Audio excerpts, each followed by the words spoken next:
Hi, I'm Ben, And I'm Josh. and this is the Bad at Magic podcast, a podcast about games, life, and other things. And welcome to episode 64. Ben, what was the best console to have as a kid? Uh, it was Super Nintendo, but that doesn't have a 64 in it. What was it, Josh? It was Nintendo 64. Yes!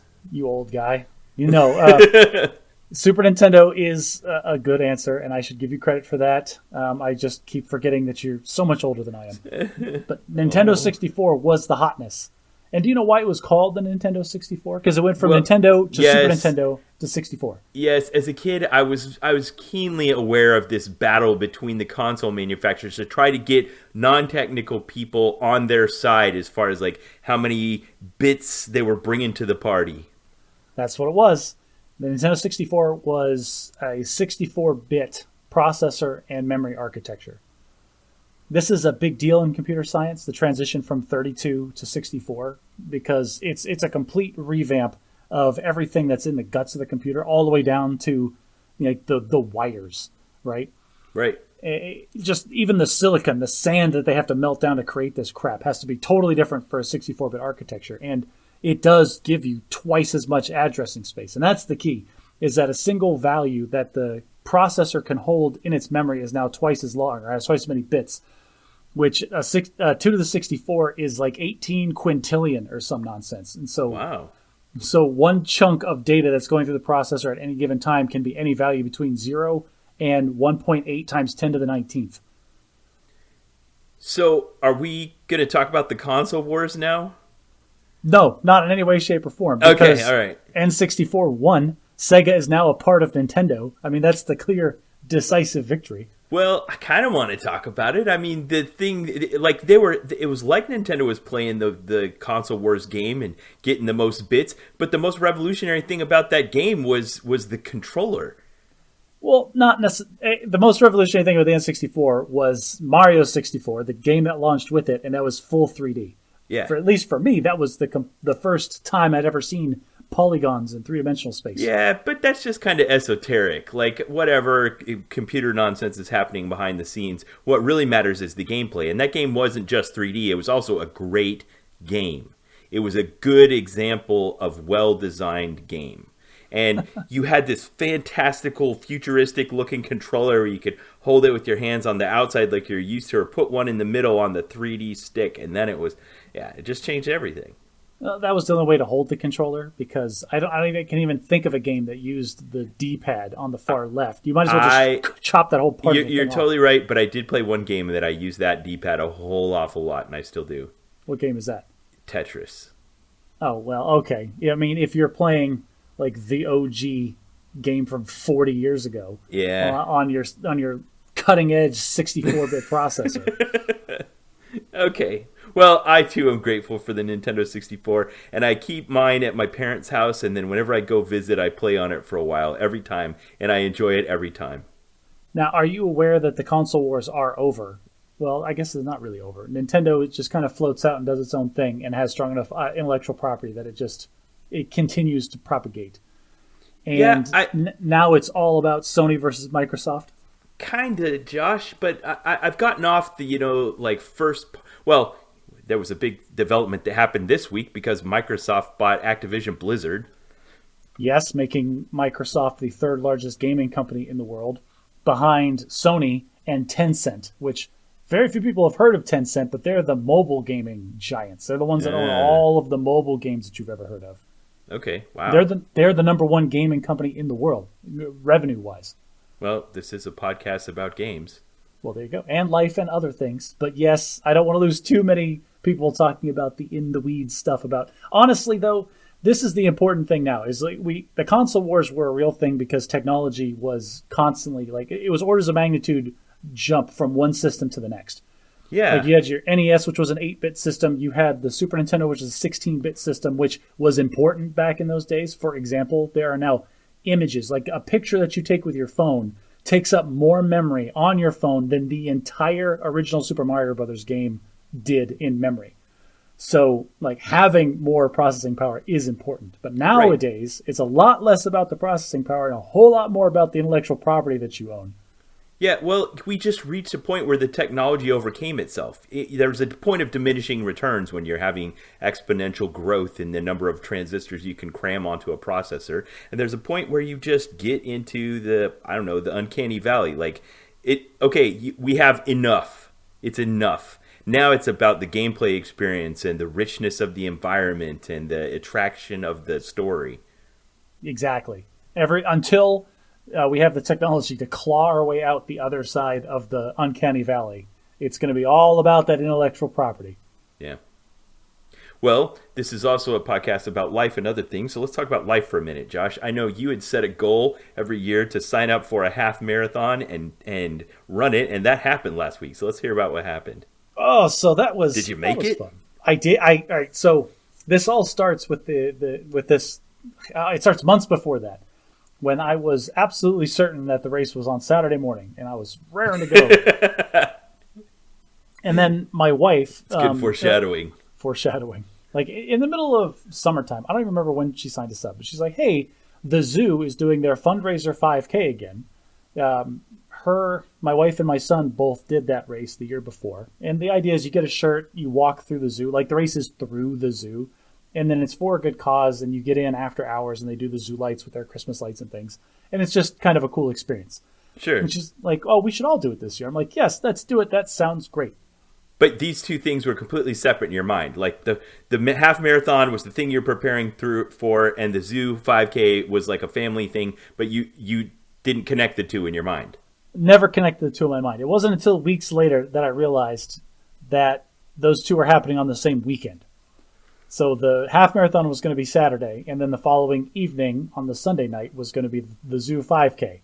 That sounds terrible, but doable. That's rough. I'll be sore, but I mean, it's only 3 miles, and the kids aren't going to run the whole thing. I'll just suck it up.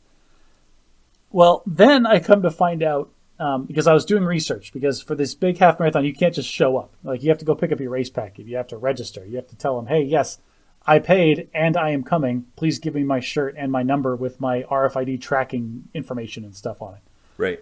And this one, like, this race has tens of thousands of people. So you can't just like walk up to a folding table the day of, grab your stuff, and then jump in line to start the race. Right. That would be a logistical nightmare. No, they have an entire expo at the convention center. It's the Health and Wellness Expo leading up to this half marathon. And the whole half of the convention hall is dedicated just for people to go in there and check in. Wow.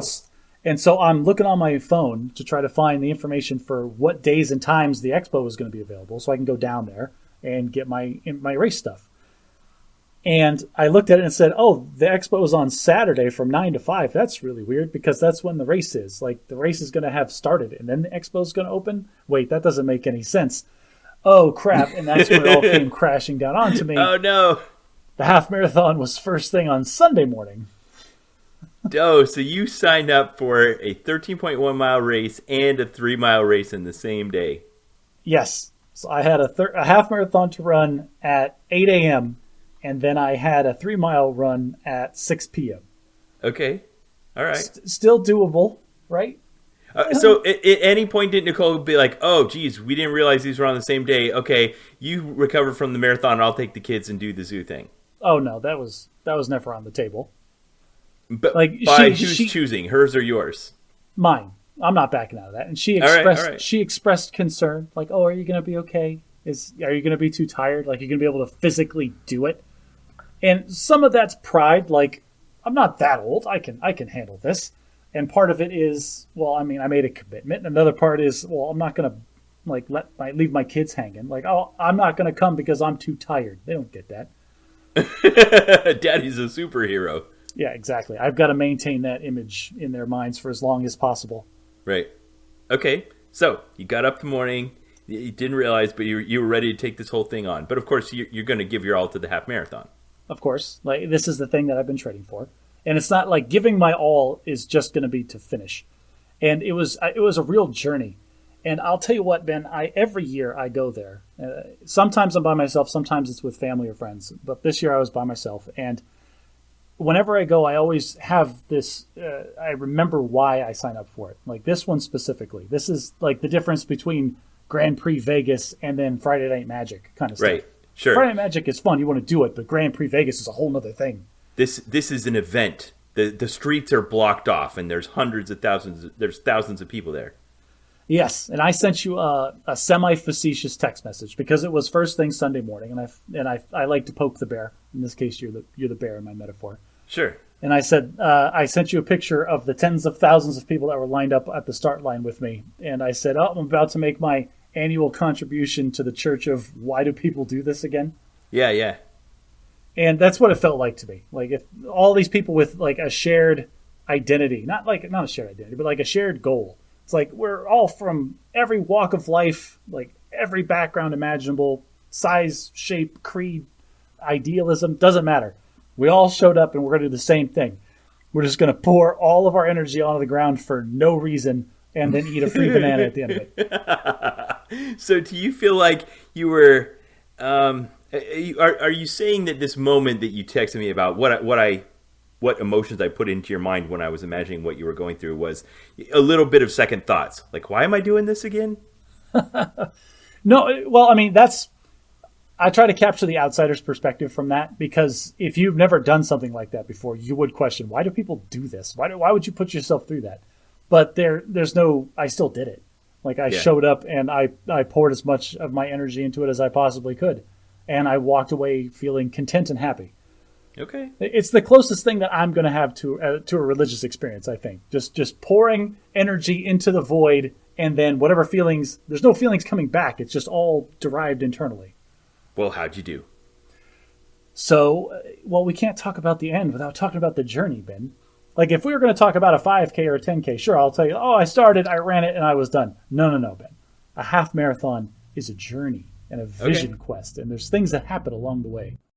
I like this one a lot because it's the rock and roll half marathon, and so every couple of miles they have like local bands or like I was wondering what the word rock and roll meant here, if it was just facetious. There's actual rock and roll happening. Yes, they have bands set up every couple of miles, and they're usually like local groups, and they're usually not very good, but they're out there for hours, just pouring their heart and soul into it. The first one was great. It was at the 1 mile mark, and it was these three old people, and it was this old guy singing his heart out wearing an old leisure suit, and some old lady in a poodle skirt, like just jamming the bass, and some other old guy just going nuts on the drums, and they were playing all the top hits from like 1953. Wow. And they were just loving it. They were just loving life, and they were the perfect group to run by first.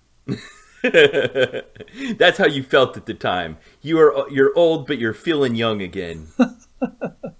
So I had several individual moments throughout this race. I want to share a couple with you. Okay. So one of them was like, ever since I had that deal with my back or my rib or my heart, what I thought was my heart, and it was that scare.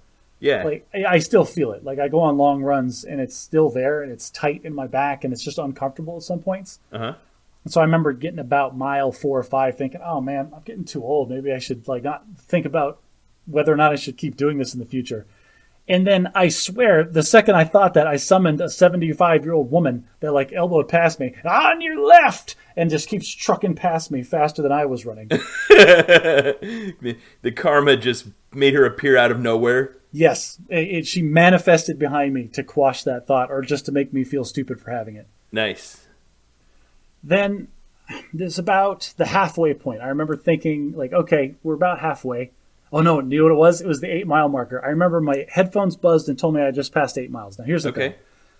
I try every year to get a couple of 10-mile runs in, but this last training year, it just didn't work out for various reasons. Okay, so 8 miles your max. That was the longest I'd run during training. I'd done it a couple of times, and it was comfortable and fine, but so I passed the 8-mile mark, and I thought to myself, this is the farthest that I've run in the last 3 calendar years. And now I'm going to do another 5?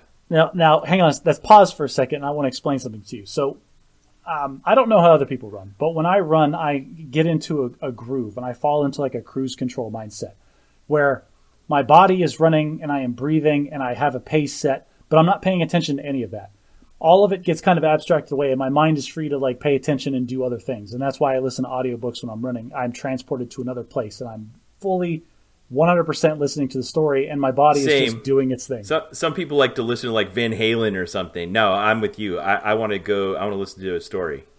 But here's the thing, like when you're in that state, the worst thing you can do is then think about like how fast you're running or how long your strides are or how your breathing is. Because then now it goes from cruise control back into manual and all of the controls come crashing down on you at the same time. Yes, you're very aware of everything that's going on. All right, so I had an inside out moment where on the inside of my brain, all of my little people were just like chilling out, listening to the book that I was listening to at the time.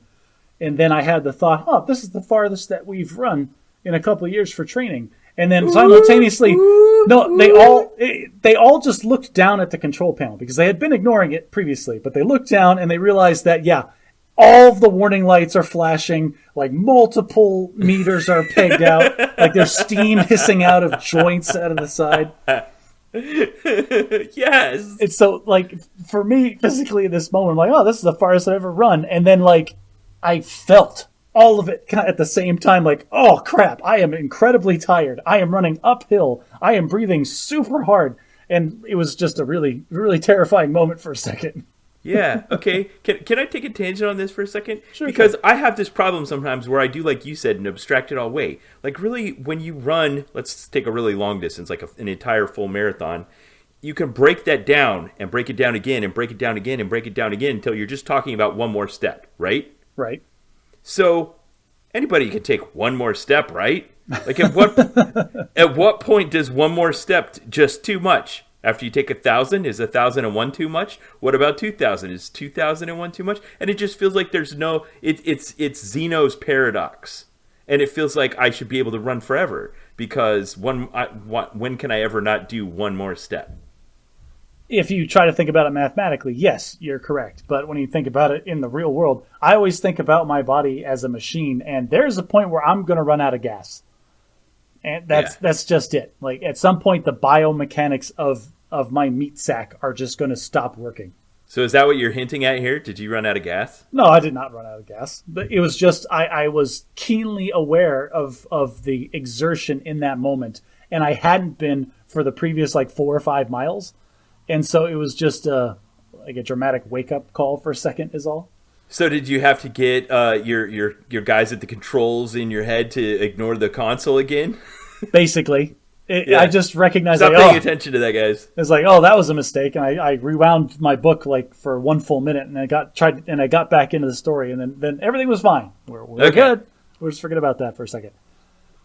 And then in this marathon, this half marathon, there is a point at mile 9 where from miles 9 to mile 10, it is uphill. There is a big hill that you run to the top of this hill, and then you turn around and then you come back down. And it's designed like this on purpose. It's just a little dog leg that they throw in because they need an extra mile in the course. And so there's this convenient little access road that just goes straight up this hill, and then you turn around and come right back down. And it's funny because you can always I love every year they have the RFID checkpoints at the bottom and at the top, and so if you're going to place or if you want to actually get a trophy or something in your division or whatever, you have to go to the top of the hill. But there's a ton of people that don't. Oh, that's interesting. They just get there and they know that it's a hill and they just skip it. Well, because it's one road. Like on the right lane is everybody going up and the left lane is everybody coming down. And so as you're going both directions, as you're running up and as you're running down, you see a bunch of people get halfway, a quarter of the way, almost all the way, and just bail. It's like, screw it, this is enough for me. And they'll just turn around and start going back down. That seems kind of odd to me, Josh. You talk about this as there's just people walking down the street and oh, what are those guys doing over there? Oh, it looks like they're running. I guess I'll join in. These are not those people. These are people that did like you did, and they signed up for this a year in advance, and they've been preparing for it. Why would they skip a mile of the course? Why? Who cares? This is the thing. They care. That's why they're there.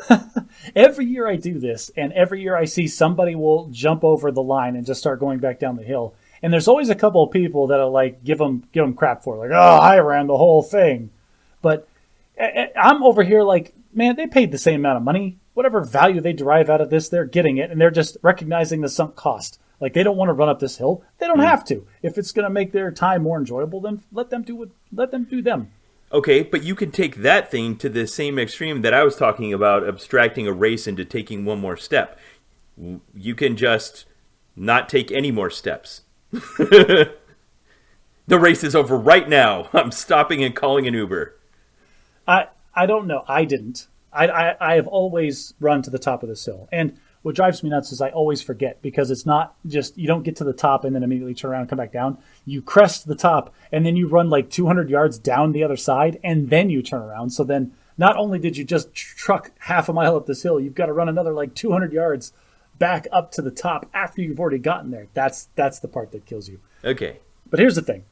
I ran to the top of the hill. I ran back down to the hill, and then before that, there was all the bands and people were having a good time, and there's people along the side of the road dinging the cowbells. Side note, what is it with cowbells and long races like this? Everybody's I don't know.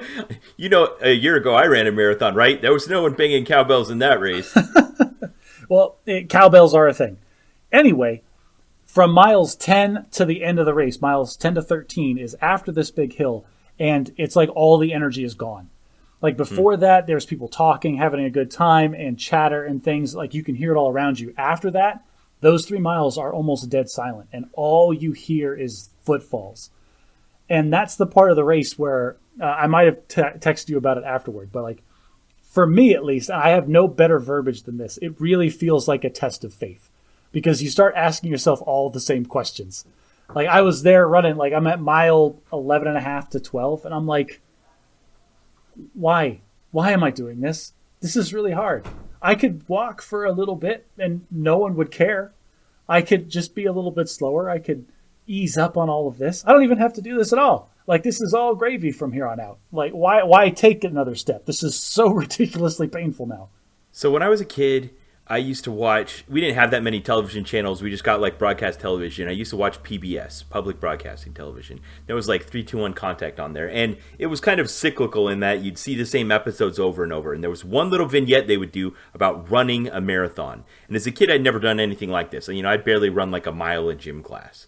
And every time they would interview these people that were preparing to run a marathon and going to run a marathon. And I must have seen this segment maybe a dozen times in my life. And they would always talk about what they called the wall. And all these people were talking about this proverbial wall that you run into when you're running a marathon. And they said it's at mile 20. That's when you hit the wall. And as a kid, I didn't understand what they were talking about because I had kid energy. You know, I've never done anything where I felt like I'd reached the end of my energy. If you're a kid and you're running and you've run too far, you're just like, well, that sucks. I'm not doing that anymore. But you don't feel like you hit a wall. And so my whole life, I just imagined what that would be like until I actually did it. And there was no wall. I don't know what those people were talking about. They didn't train right. You're telling this whole story about the wall and you don't even know what the wall is? No. You've never experienced the wall? I still haven't. Well, I experienced the wall at mile 11 on this run. Okay. And like I was toast, but I powered through. That is 100% mind over matter kind of thing. Like, sorry, body, we're on cruise control. We're finishing this thing. Well, I've heard scientifically it's like when your body finishes consuming like your ready energy reserves and transitions to like fat supplies or something like that. Oh, does it take me 11 miles to get just to burn off the Dr. Pepper I drink a day? Yeah, exactly. Well, that's terrifying. I need to look at my eating habits. No, but I felt that. I had that moment where I questioned everything that I believed in and what had brought me there, and I powered through and I kept going. Okay. And so then we come to the end of the race, and my favorite part, and that is all the free stuff that they give you. As soon as like I cross the finish line and immediately stop, like, oh, that was terrible. And I'm doing it again next year. I'll do it again next year. But they have all the people, like, and the big races like this, they have a ton of these, and it's just like refueling station, because there was also a full marathon that was happening. And I will say, at the very end, the last like 300 yards of this race is over a bridge going over like an artificial lake that we have in Tempe, Arizona. And on one side of the bridge that I was on is all the half marathoners just trucking. We're doing like our between 2 hours and 2 hours and 20 minutes. That's my group that I'm in. But on the other side of the bridge is the full marathoners. And so the people coming in at like 2.5 hours for the full marathon, those are the guys that have like the chaser vehicles that are in the top of peak physical condition, top of their game. And they've been running, I don't even know how fast, for 20-something miles. And I saw one come sprinting past me to the end of his full marathon. And I had no energy left. I cheered for him. Like, that was amazing. Yeah. Wow. Go, guy. That will never be me, and I have no desire to be that man. Yeah, I want YouTube. So Nike's been promoting the heck out of this Kenyan or some country in Africa. This runner named Eliud Kipchoge, and he ran the first ever sub 2 hour marathon, and it was done under absolutely ideal conditions. They did it in Austria where the streets were all closed, and he had like this team of runners that would run with him in like a V formation, and when they would get tired, they would swap out, and they were behind a chase car that used lasers to put a pattern on the ground that they would stay in, and it had to be far enough that it wasn't considered wind aiding and stuff. But anyway, I watched this entire YouTube video. I'll put a link in the show notes. But it's absolutely mind-blowing that I was able to watch this person run for 2 hours. But he was running like 4-minute miles, 26 miles in a row. Yeah, that's nuts. Yeah. Anyway, I crossed the finish line, and I'm on empty. I'd hit the wall, and I need fuel. Like, my stomach was growling, like, because I was so hungry at this point. And I'm walking past all these. They got the standard food vendors, and then they got the weird ones. And I was looking for the chocolate milk. This race always had chocolate milk, but not this year, and I was so disappointed. Did you get your free banana? Yes. And it's like, oh, we've got bananas. I'm like, outstanding, give me 3. And I put them in my tiny pockets. And it's like, oh, we have cereal bars. They're crunchy and soft. They can't be both. I'll take 2 of those. And like, put them in my pockets. Like, oh, we have fruit snacks. I absolutely hate fruit snacks. Give me 3. And I took 3 of those. And somebody's like, oh, do you want a Gatorade? Yes, I do. And he handed me a Gatorade, and it was like right out of the box. So it's like, wow, you weren't kidding. It's like warm, and I take 3 more steps, and like, oh, we have cold Gatorade. I'm like, great. And I took the hot Gatorade that was in my hand, and I shoved my fist into the ice and left it there, and I pulled out another Gatorade that was exactly the same temperature. And 3 more steps, and somebody handed me 3 bottles of water. And then a couple more steps, and I got to the this race also has a beer garden, and everybody that runs gets 2 free beers. Wow. Here's the problem. Free in air quotes. How much did you pay to join this race? That is irrelevant. It is a sunk cost. I paid it in 2020. But this year it was Heineken, and they were all about their health kick. And like, oh, we have this great low-carb, low-cal, zero-alcohol beer. Why would they be trying to give that to people that just ran a half marathon? Okay, so beer after a half marathon is great. I'm going to say that. Like, it's wonderful. The one time I ran my full marathon, I thought I was going to die, and my dad said, no, you just need food. And I had a bacon cheeseburger, 3 fries, a vanilla shake, some chicken nuggets, 2 beers, and a Gatorade, and I felt fantastic after that. Yeah. So I was looking forward to having all of these weird things just pour them into my body, like Doc Brown pouring all the stuff into Mr. Fusion to make him work. That's what I wanted. But Heineken had this alcohol-free beer that they were trying to pitch. He did give him banana and a beer.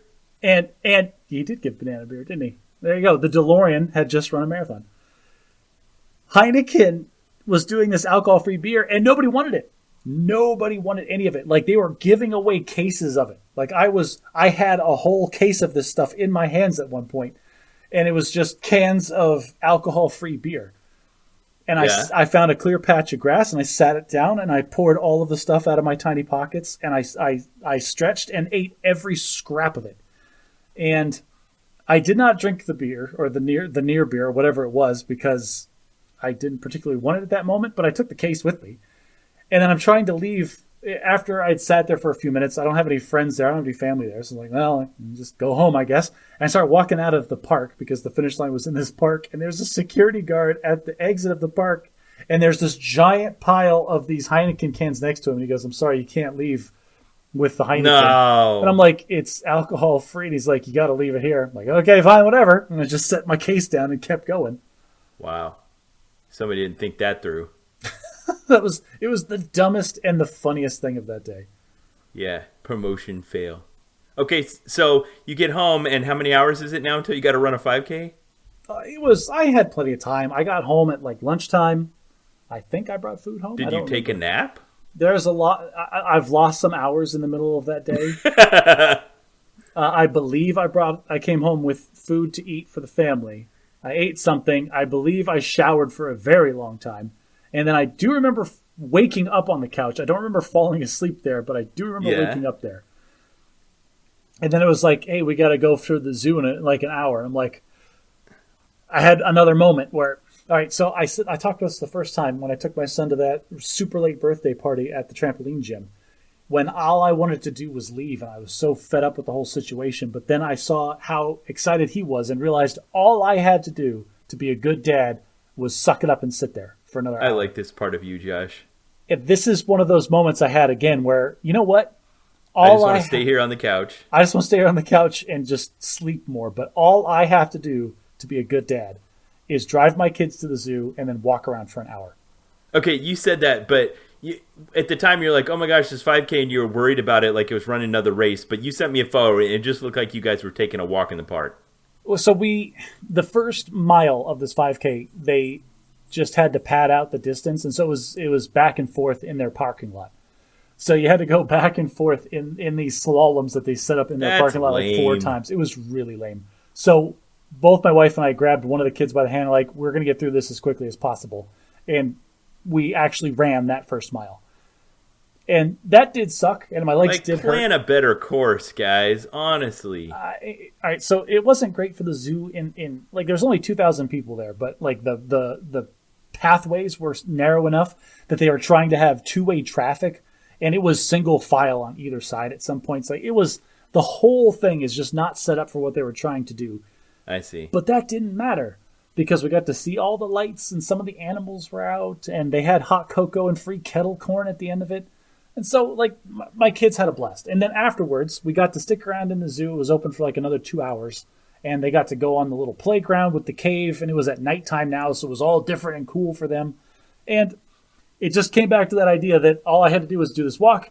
We went to that little playground because the kids didn't care about the animals at that point. They just wanted to play in the playgrounds. And I sat down and I just let them rage, and that's all I had to do. Let me ask you a question. Your kids are 10 and 6 right now? 10 and 7. 10 and 7. Okay. Did they know you'd run a half marathon in that morning? Yeah, but they have no concept of what that is. Right. That's what I'm asking.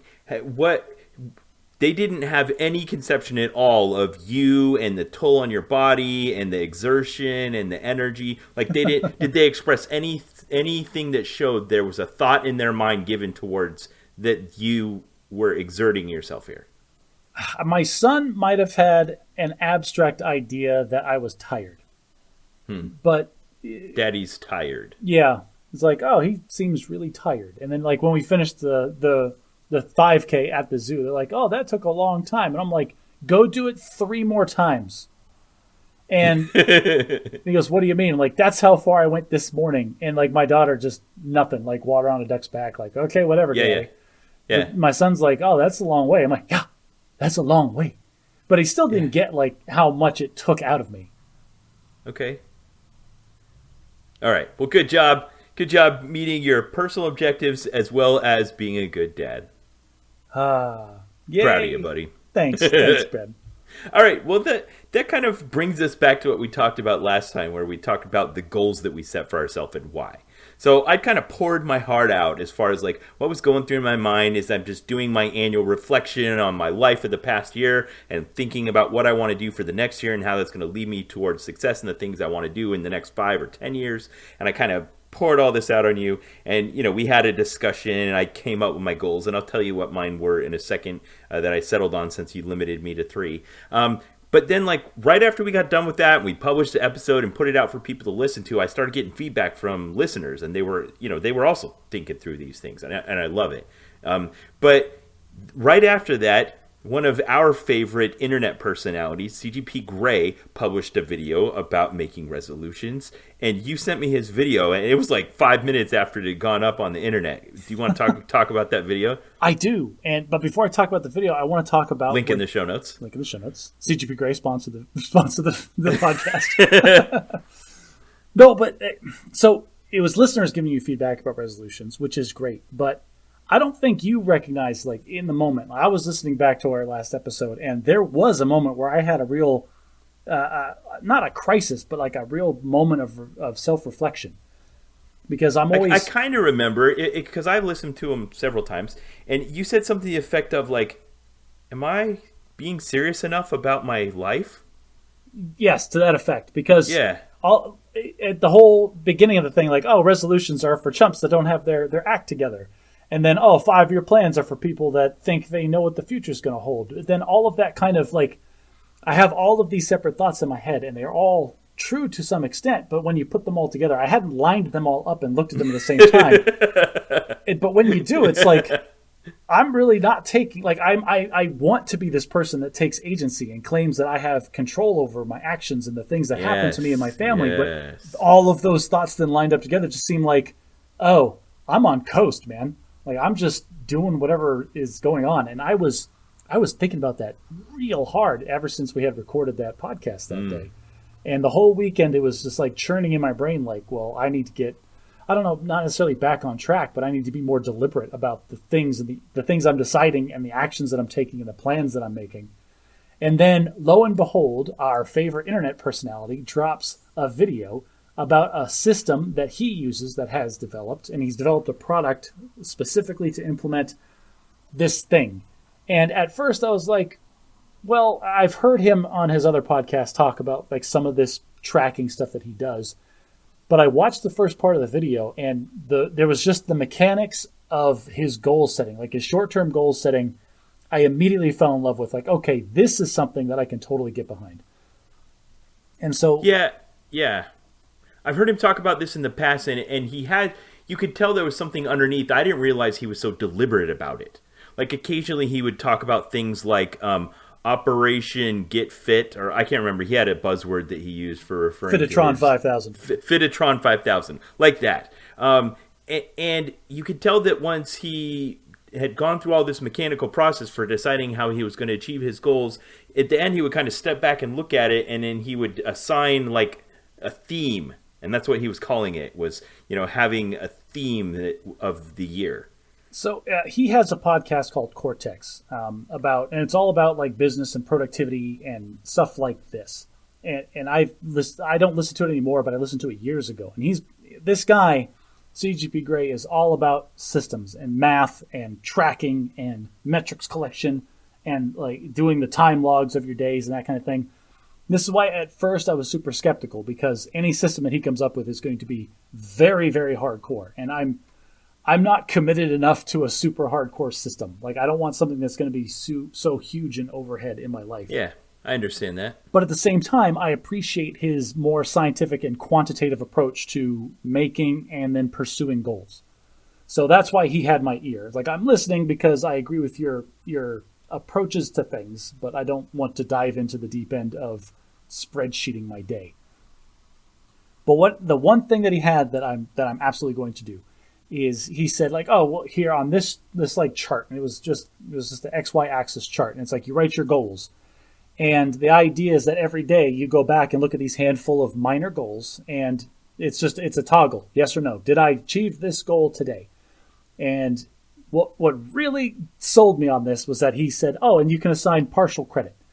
So, like, for example, one of his goals was fitness. It's like, oh, well, I want to do like a 45-minute to a 1-hour workout every day, and that's full credit. But if I don't make it, if I just do something physical, go for a walk or whatever for like 15 minutes. Do a push-up. Yeah, do something for 10 minutes. That's my partial credit, and I'll get a half check for that day. And I immediately was like, that is a concept I can get behind, because there are some days where you're just not going to achieve these things. But if you had some way of not just tracking, but then writing down, like, okay, I am absolutely dedicated to this thing. The goal is to go out for a run or do a full 1-hour workout every day, but sometimes it's not going to happen. So if I can make this smaller, more achievable goal that is obviously a compromise, but still working towards the thing that I want, then that's still a win. That's still a victory. Okay, so what are you going to do? So he is hawking this plan in the form of a journal. And at first I was like, well, I don't need a thing. I can do this on a spreadsheet. But then he said something that really clicked in my brain. Is like having the physical thing in your universe that you look at and have to like pick up and move to get out of your way is going to help drive you to actually open it and do it every day. And so I want to give this a real try. So I actually ordered the notebook thing that he had on his website, and which my wife is giving me no end of crap about. Why? Because I'm not this guy. This is the kind of thing wives get behind. But I'm not that guy. Like she thinks this is a fad thing, and it might be. I hope it's not. I want to dedicate to it, but she thinks it's like, oh, you saw a video of all the things of a guy to give you crap about wasting $20 on.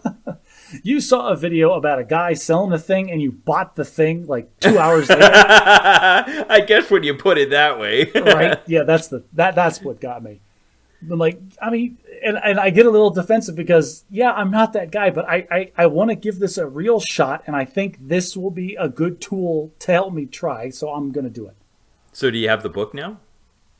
Funny you should mention. Let's transition to Josh versus bureaucracy for a second, Why? Shall we?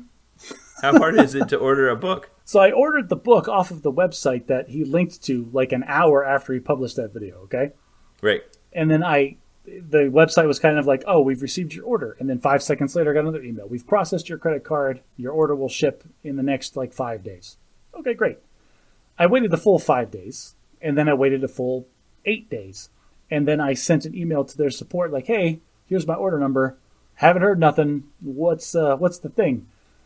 And then, lo and behold, 15 minutes later, I get an email. Oh, your order has created a tracking label. Oh, your order has been shipped. And then I get an email from support, and it's like, oh, sorry about the delay. We've had a huge influx of orders, and oh, I just checked on your order, and it looks like it's shipped out of our warehouse just today. I'm like, funny. Good. Wow. Way to try to sneak that in. There is absolutely no chance that shipped just by happenstance. You know what I mean? Yes. Can I take a completely unrelated tangent right now? Please. That's the sum total. That's the end of my story. This book should show up in a couple days. Congratulations. I'll check in with you later in the year. I want to hear how that's going. I have a secret about that I'm not going to tell you right now. I'll tell you later. Okay, so I saw this post on Facebook this week. You and I have talked in the past about kind of the drama surrounding the fact that when you're in the military, you move on average every 2 to 3 years. Just move your entire family and household goods. And it's almost considered a given that when you pay you pay the minimum bidder to move an entire family's household goods, stuff is going to break. It was kind of the old world clashing with the new world. So this woman had bought one of those Apple AirTags that you can put on an important thing that you don't want to lose, especially if you're the kind of person that loses things a lot. And what I didn't know, because I haven't actually shopped for these, is how effective their range is and how long their battery life is. Like if I stick it on my keys and then I lose my keys, how long do I have to find them before the battery on this thing runs out? Apparently it's a long time. So what she did is she bought one of these and she stuck it in her household goods so that then when they came and packaged up all of her belongings and put them in a container and shipped them away, she could track them independent of the company. Ooh, you don't want to know that stuff. Right. I know I wouldn't have even have thought of it, but she just wanted to have a way, because they don't make it easy for you to track your stuff. So she just wanted to have a way to do it, and it's relatively low cost. I mean, our infrastructure has reached the point now where this is viable, that we have our own GPS tracking of our household goods for virtually no cost. I have absolutely no argument against what you're saying, other than sometimes you just don't want to know how the sausage is made. You are absolutely right, and apparently that's what happens. So they're waiting for their household goods, and you get the system automated notices, just like you're talking about with your book that you'd ordered, that this thing is supposed to be here, and she can just go to a website, put in the ID of this thing, it's already tagged, and she can just look at where her stuff is. So they've moved to the new town, they're living in a hotel or temporary living facility, and they're waiting for their household goods to arrive so they can move into their house and resume their normal life. And she sees that their stuff is in town. So she contacts the company and asks them where it is. She doesn't say, I know where it is. She says, where's my stuff? And they're like, they give her the standard answer that you always give. Now, you can either think that they know and they're deliberately lying to you, or you can think maybe she knows better than they do. The person that they give you to call. Yeah, I mean, it's just part of the company's bureaucracy, right? There is some process that has to happen where they've got to schedule some local guys to come out to your place, and there's a logistic chain that has to happen. Right. And there's multiple parties. There's the people that move it, and then there's the people that deliver it and unpack it, and those might be different parties. There's the potential it could be held at some place, or there's some kind of queue waiting for the labor or whatever. But whatever the case was, she knew very clearly that they were lying to her about the location of it. Now, the thing, lie might be too harsh of a word, because they might just be used to not having the information, telling you some platitude, not because they know, but just because that's their standard line. Well, I don't know. If I'm a logistics company and I know that your household goods are like a mile from your house, but if I tell you that, now I have to spend another 15 minutes on the phone convincing you that no, you can't just take your truck to the warehouse and start pulling your crap out of boxes. That's not going to happen. But I don't want to spend that amount of energy making you understand that. So it's a whole lot easier. It's better to make you think it's halfway across the country. Yeah, it's a lot easier to say, oh, it's still in Denver. Got to give it a couple more days. Well, we've now reached the point where they can't get away with that anymore. So she tells them she knows where it is and provides proof. And it turns out that it was at the truck driver's personal residence. And they didn't seem to know that or think that was okay. So then it turned into like this investigation, but whatever. Similar to your experience with your book, they're like, oh yeah, look at that. The system just generated your tracking label and it's on its way. Okay, I'll go ahead and let's. We both know that we're lying to each other, but we'll go forward just to make society work better. Yes, but now I feel like, other ways that we had that same kind of thing happen in our society, we've reached the point where our technology and the ubiquity of access and stuff, we can do that kind of thing. I fully intend to do that exact thing next time I participate in this process. Part of me feels like that's, I don't know, like it's at the truck driver's residence. Okay, so that tells me that, it's an independent truck driver that they got as the lowest bidder, and he said he could have it to X place by date X, and that's the date that they put in their system. And if he decided to get hopped up on whatever crazy drugs that truck drivers get hopped up on and pull an all-nighter so he can have like a day off with his wife and kids, knowing he doesn't have to drop this crap off until the day after, I mean, I'm kind of over here shrugging, like he got there by the deadline. So I kind of have this curiosity about truck drivers. Like I bought a book, I read an entire book that was like a nonfiction memoir of a truck driver, just because I'm fascinated with their life and existence. And this is an industry that's crashing headlong into the friction of modernization. Like they're starting to put tracking devices in their cabs and stuff like that, and it's making it so they can't do what you're saying anymore. You can't just take drugs and drive across the country. Like they're tracking how long you're on the road to make sure you're following the rules about how long you're allowed to be on the road. Well, let's take that a step further and realize that with self-driving cars, like the truck driver industry is on its downhill leg as it is anyway. Yes. We're very much in that twilight. Similar to, I think, maybe it was you that had said this, I can't remember. One of my sons reminded me of it, that we're in that age where we've reached the level of technology where we could detect an asteroid coming to destroy the Earth, but we can't yet do anything about it. And it's just this sliver of time, because soon enough we'll reach the point where we can do something about it. But until we get there, we're just in this weird nether region. Yeah, so truck drivers are in the weird nether region. Ooh, yeah, truck drivers where you can just track their every minute, but they still have to drive like they're 100 years ago. Yeah, this is another industry that technology is ruining. Thanks, technology. Okay, so here are my goals. You limited me to 3. So these are specific, measurable, actionable. What is the R again? Realistic and timely. Okay, so I'm going to get an excellent on my fitness test in June. That one's easy, and that breaks down in a whole bunch of sub goals, but it's easy enough to understand and say really fast. Yeah, but for your age bracket, I mean, you have to do like 3 sit-ups and a push-up. We can break it down later. The second is I'm going to finish my writing course that I'm currently taking with the university, and I'm going to write the first chapter of my book before the end of the year. Okay. And the third is I want to reach mastery level on my cold gravy list. If you want to hear what a cold gravy list is, listen to episode 63. I have my list. There's one item on it I need to check with my wife. But when I realized the ones I hadn't mastered yet on my list are all spiritual related. It's about the level of which I kind of devote my thoughts and actions to my faith in God. And it made me realize how thankful I am for my wife, that she kind of stands as the guardian of that. I'm grateful that Alicia it cares about my spirituality and kind of stands there reminding me, like the same way the Air Force cares about my physical fitness, my wife cares about my relationship with God. That's funny because it seems like we have two different images in our head. Because in your mind, your wife is like helping you with a hand on your arm, escorting you up this hill. Like, come on, we can do this together. And in my mind, your wife is in a golf cart with a bullhorn yelling at you to get up this freaking hill. You're slacking. Yeah. I'm okay with either of those images. Okay, so we're going to peek behind the curtain of the Bad at Magic podcast right now. Last 2 weeks ago when we recorded episode 63, I was utilizing a piece of hardware that was failing because it's not important why it was failing, but it was generating static and it caused the app to crash and it caused a bunch of interference in the audio signal that was recorded. And it made a big chunk of episode 63 unusable.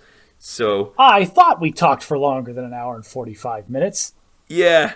So my microphone has been sent back for warranty service. I was happy with the level of response I got from the manufacturer on that because I didn't even have a receipt for that microphone, and I think they're going to send me a new one.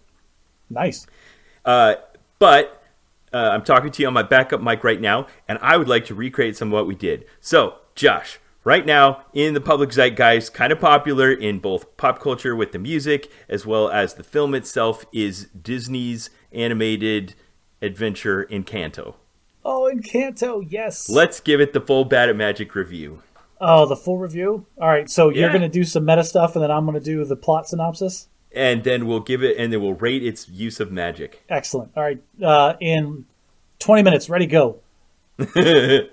Okay, so you know, Disney's trying to recapture the magic of the past and creating animated adventures, and sometimes it feels like they're coloring by numbers, but this one really felt like it was coming from the heart. It's another in the series, kind of along the lines of Coco, where they're going to like Latin America and trying to touch on cultures and ideas that they haven't before. They also might be jumping on the Lin-Manuel Miranda bandwagon. Absolutely, yes. which kind of speaks to the quality of the music in it. So it's set in Colombia, and there's a magical family.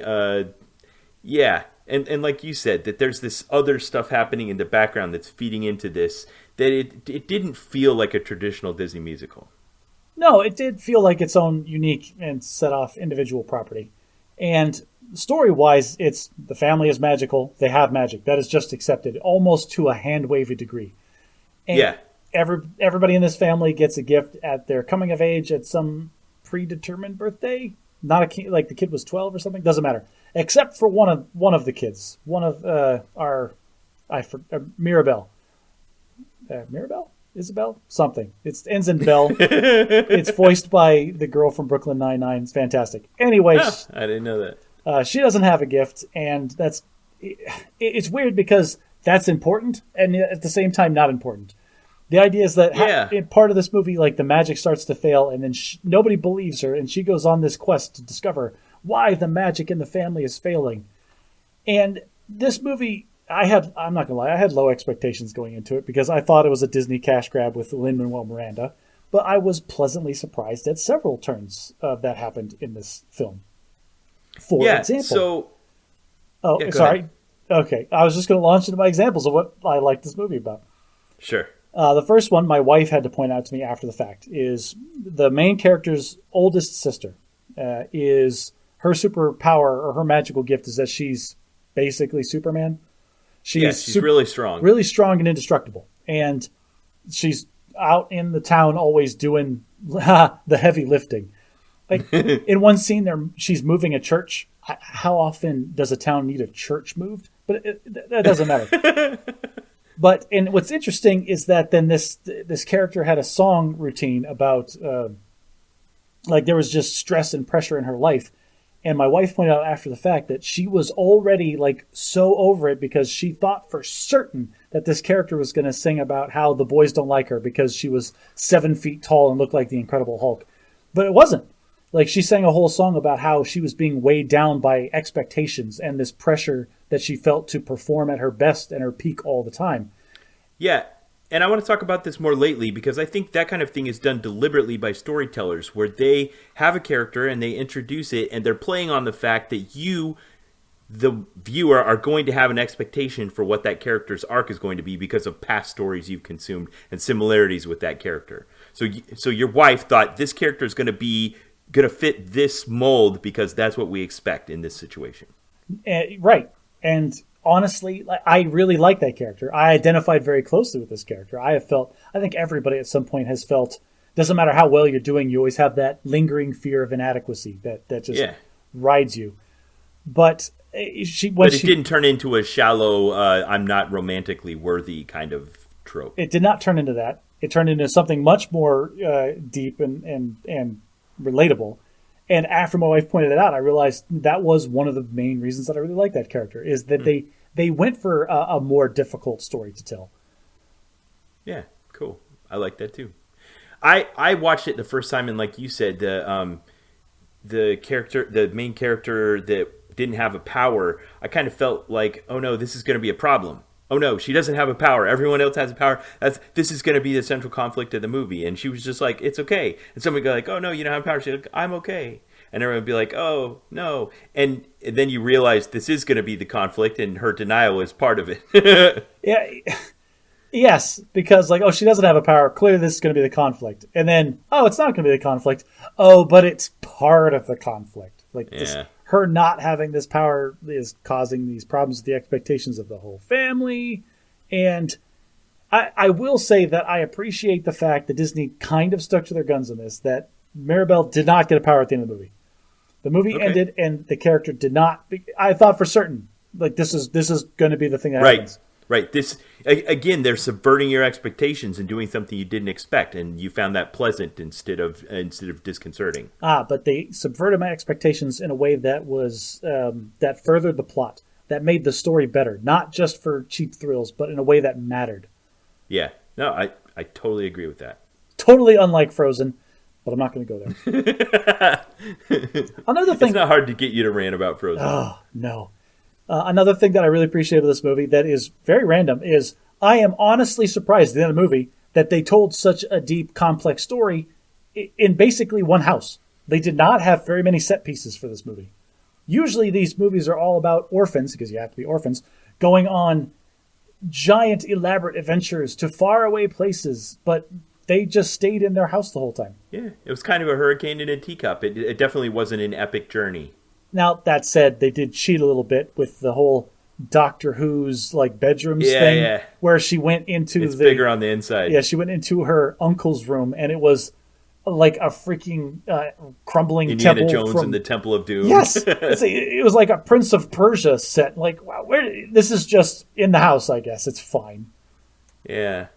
So let's talk about the magic system for a minute. So on the Bad at Magic podcast, we examine magic systems, and this is a great place to apply that kind of thing. So first of all, we talk about whether it's hard magic or soft magic. Hard magic is magic where you know and understand the rules for interacting with the magic.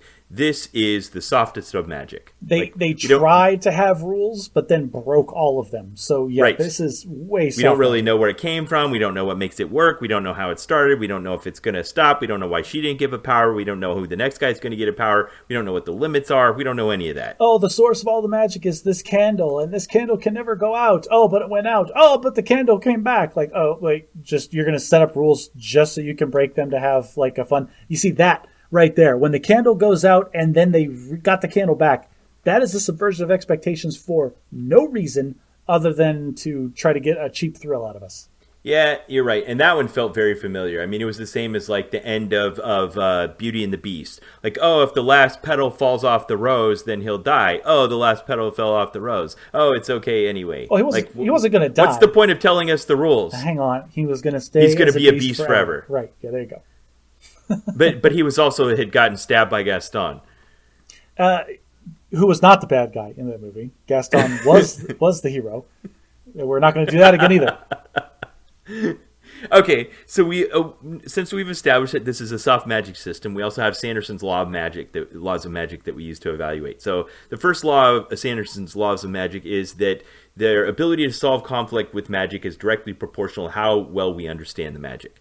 Now, I feel like they did okay with this in that they established I don't know. I felt like I was okay with the conflict. I didn't feel like, oh no, I don't understand what's going on, so I don't know how the conflict's going to be resolved. Because it felt like the magic was just propping up the real conflict, which didn't have anything to do with the magic. It was that the grandmother was this matriarchal head that had these high expectations for everyone, and that everyone around was trying to live up to her expectations, and they were cracking under the pressure. This is one of the good things that they did with this movie, is because they had this big flashy magic thing for all the kids to come watch in the spectacle. But the real plot, like you thought at the beginning, like, oh, the magic is failing, this is what the story is about. Not really. You found out that the magic is just one layer of it, and you got down, and it was this inter-family communication and expectation and just relationship issues that anybody can relate to. And in that, the magic really took a back seat to a much more complicated storyline. Yeah, so you get into it, and now you've got Bruno who's been alienated because people don't like what his identity is, and then you have the perfect sister, but then the younger sister's jealous of her, and the expectations are too high for the oldest sister, and yeah, it starts to crumble under the pressure, and all of a sudden, this family that feels all the pressure to be the anchor and foundation of this entire town realizes they're not up to all of the expectations. Can I also say that I love this take on future sight, because that is exactly what it would be. If you could see the future, all that does is make you realize that this idea that we have free will. Nobody actually wants to know. Nobody wants to know, and nobody actually has free will. Because they even said it in the song where they were talking about Bruno. It's like your fate is sealed once your prophecy is read. It's like, yeah, if he sees your future and that's what's going to happen. Now you know. Now you realize it doesn't matter what choices you make up to that point. Your free will is an illusion. They will always end with you growing a gut or losing all of your hair. Do you feel like if someone did have that, we would do like they did in the film and blame that person? Probably, because we're always looking for ways to externalize our problems to protect our fragile ego. There's lots of examples like this in the Christian scriptures where there's a prophet that prophesies destruction and then it comes true and they blame the prophet. Don't shoot the messenger. But I mean, right. He did the smartest thing he could. He lived in the wall with the rats. Like that was his way out. I mean, yes, I guess if you have that gift, you want to use it sparingly, or at least when it's really important. But then there was, now let's get to the second law of Sanderson's laws of magic, which is the limitations of a magic system are more interesting than its capabilities. So Bruno could see the future, but when he would look at his sister, he didn't get a clear vision of the future. Yeah, he could see weird snapshots, and then the one vision that we walked through with him, like he even said, like it's all jumbled and out of order. Like he could see snippets of what was going to happen, but not enough of the context or the surrounding to make any sense of it. And so, like when he is giving these prophecies, like, oh, he said my goldfish would die. Yeah, because that's the most obvious thing that he could pull out of this vision that he had of you being emotionally distraught. It's like who knows like how he could interpret all that stuff.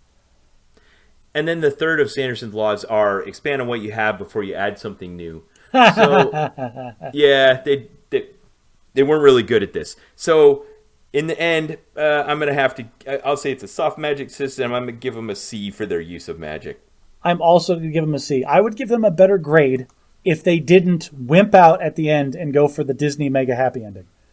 So at the end of this movie, the magic... All right, spoilers, everybody. The magic does completely evaporate, and their house collapses. And like it seems like everything is in ruins. But then the family comes together and has this reconciliation where the matriarch realizes she's being too hard on everybody and like expresses genuine sorrow and regret for it. And they come together as a familial unit. And then the town comes like, oh, you've helped us all this time. Let's help you. And they rebuilt their house. And I thought that would have been great. If they'd ended right there, all the magic is gone, but everybody is better for it. I'm with you. That would have been... I wonder if they debated this while they were writing the story. Like if there were people that were saying, this is how we need to end it, and they lost the debate.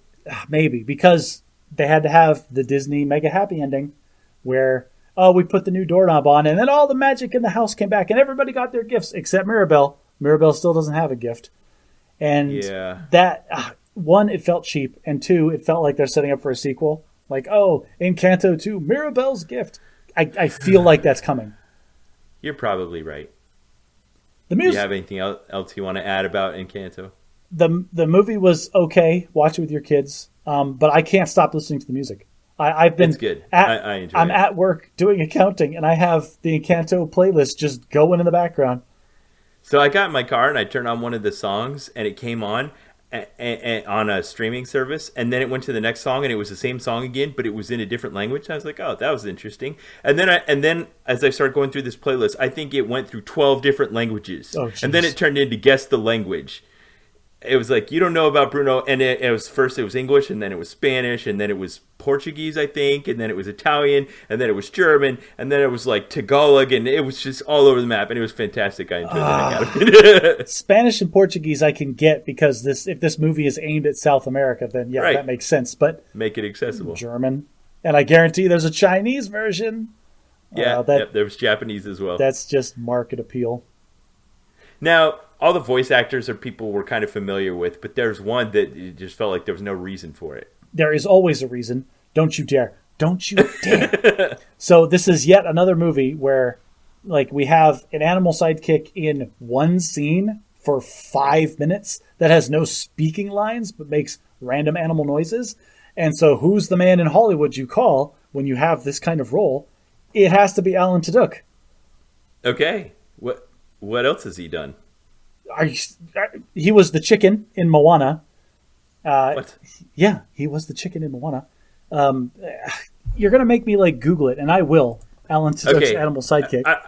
I smell an infographic coming on. I'll put one of our patented Bad at Magic infographics up in the Facebook page. You can go there and take a look at the album that I post with every show and see the infographic of all the animated sidekicks played by Alan Tudyk. He was also King Candy in Wreck-It Ralph. He was the Duke of Wesselton in Frozen. He was Alistair Cray, the bad guy in Big Hero 6. He was Duke Weaselton in Zootopia. What? Why would it be the same name? That's weird. Oh, you're right. Weaselton. Huh. Well, he was an actual weasel in that movie. Like, are those two universes, are those two properties in the same universe, and there's a crossover in that one character? All right, listeners, get on this. We need a link between Yes. Frozen and Zootopia that is Alan Tudyk as Wesselton in the Duke. Oh, that's funny. It's the Duke of Wesselton and then Duke Weaselton. That's outstanding. Huh. That's just Disney. Yeah. That's just Disney goofing around. That's what all right. Infographic coming up. Anyway, he's Iago in the new Aladdin movie. 2019. Why? Gilbert Gottfried's still around. Lame. Hey, listen, they made all the bad decisions for the Aladdin movie. Let's not talk about that. Anyway, here's the thing. Alan Tudyk has been in so many of these movies now, and Disney has all of the money, and so all of the voice actors and all of the real actors that have ever been in anything are also in all these movies. I honestly... I mean... Yeah, Disney owns everything. I feel like Alan Tudyk is the new Kevin Bacon. Well, okay, those are all the Disney animation studios. If you want to go to like Pixar, then you get John Ratzenberger. So, yeah, exactly, same thing. But okay, Pixar has fewer voice actors than I think Disney has had with Alan Tudyk in these movies.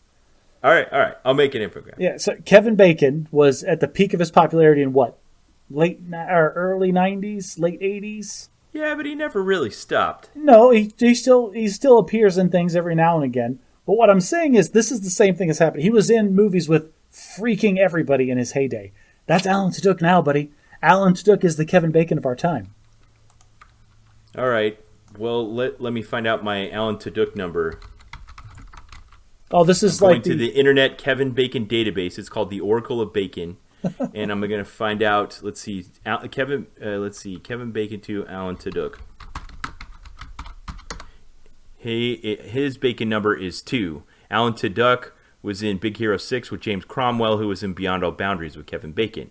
Now, on the other hand, let me find out my Alan Tudyk number. So, Alan Tudyk was in with John Goodman.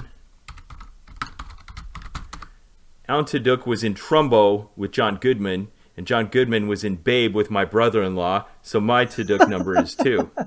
Wouldn't it be 3? You weren't in. Okay, 3. So there you go. What's your Kevin Bacon number, sir?